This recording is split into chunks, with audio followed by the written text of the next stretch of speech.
نبی کریم صلی اللہ علیہ وسلم نے فرمایا، یہ نبی کریم صلی اللہ علیہ وسلم کا خطبہ حج یہ احکامات الہیہ کا مجموعہ ہے۔ نبی کی 23 برس کی جو زندگی ہے وہ اس خطبے میں موجود ہے، حیات طیبہ۔ پہلی وحی کے بعد نبی کریم صلی اللہ علیہ وسلم کی جو تکالیف شروع ہوئی، اس میں طائف کا واقعہ بھی شامل ہے، ہجرت بھی شامل ہے، اس میں شیب ابی طالب بھی شامل ہے، کفار کی سختیاں وہ بھی شامل ہیں۔ حضور نے ہجرت فرمائی، ابراہیم علیہ السلام سے لے کے حضور تک 4000 سال کا آبائی وطن چھوڑا۔ اس کے بعد جنگیں ہوئی، حضور صلی اللہ علیہ وسلم جنگ میں زخمی ہوئے۔ آخر میں یہ حج فرض کیا گیا ہے، یہ مالی اور بدنی دونوں عبادات ہیں۔ 23 برس اس میں خطبے میں موجود ہے، احکامات الہیہ کا مجموعہ ہے۔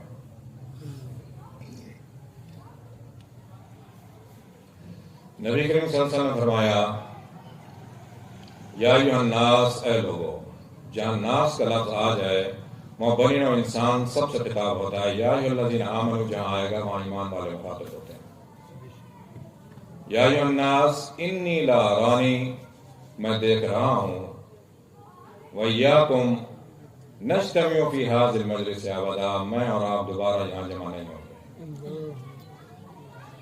یہ میں دیکھ رہا ہوں، اور جو تمہیں میں باتیں کہہ رہا ہوں ان پر آپ نے عمل کرنا ہے۔ پہلی بات حضور نے کیا فرمائی؟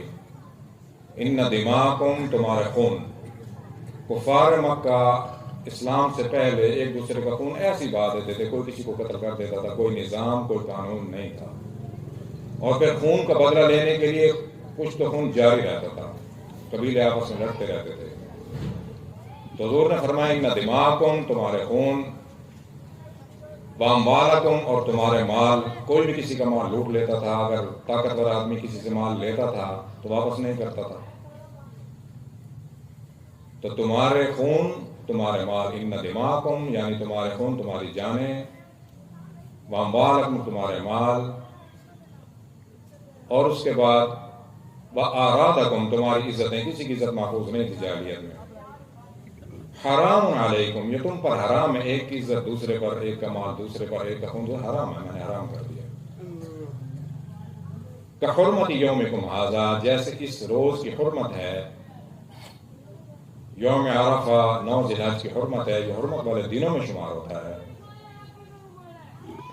فی بلدکم ھذا، اور اس شہر کی، مکہ المکرمہ کی، ببکۃ مبارکۃ وھدی للعالمین، یہ برکت والا شہر ہے اور تمام جہانوں کے لیے رحمت ہے۔ جس طرح اس شہر کی حرمت ہے، اسی طرح اور اس مہینے کی، فی شہرکم ھذا، ذی الحج زمانہ جاہلیت میں بھی عزت والا، حرمت والا مہینہ شمار ہوتا تھا۔ 4 ماہ حرمت کے ہوتے تھے جس میں قتل و غارت کفار مکہ بھی نہیں کیا کرتے تھے، ذی القعدہ، ذی الحج، محرم اور رجب، یہ پہلے سے حرمت کا مہینہ تھا حج کا۔ تو جیسے اس شہر کی، اس دن کی، اس مہینے کی حرمت ہے، اسی طرح ایک دوسرے کا مال تمہارے پر حرام ہے۔ وَسَتَلْقَوْنَ رَبَّكُمْ، تمہاری اپنے رب سے ملاقات ہونی ہے۔ وَيَسْأَلُكُمْ عَنْ أَعْمَالِكُمْ، تمہارے سے تمہارے اعمال کے بارے میں پوچھا جائے گا، سوال ہوگا، تمہاری ایک دن اپنے رب سے ملاقات ہونی ہے۔ فَسُبْحَانَ الَّذِي بِيَدِهِ مَلَكُوتُ، پاک ہے وہ ذات جس کے ہاتھ میں ملکوت، تمام بادشاہتیں زمین و آسمانوں کی اسی کے ہاتھ میں، اللہ تعالیٰ کے ہاتھ میں ہے۔ کل شیء، ہر چیز اس کے ہاتھ میں، اللہ کے ہاتھ میں ہے۔ وَإِلَيْهِ تُرْجَعُونَ، ہمیں اسی کی طرف لوٹ کر جانا ہے۔ حضور نے فرمایا کہ تمہاری ایک دن اپنے رب سے ملاقات ہونی ہے اور تم سے تمہارے اعمال کے بارے میں پوچھا جائے گا۔ حضور نے فرمایا کوئی شخص اپنی جگہ سے اس وقت تک نہیں ہل سکے گا جب تک 5 سوالوں میں جواب نہیں دے دے گا۔ پہلا سوال یہ ہوگا کہ میں نے جوانی دی تھی کہاں گزاری؟ دوسرا سوال یہ ہوگا کہ مال کیسے حاصل کیا؟ اللہ تعالیٰ کے بتائے ہوئے قواعد اور ضوابط کے مطابق حلال اور جائز مال ہو، کوئی ممانعت نہیں۔ یہ سوال ہوگا کیسے حاصل کیا، اور پھر اسے خرچ کہاں کیا،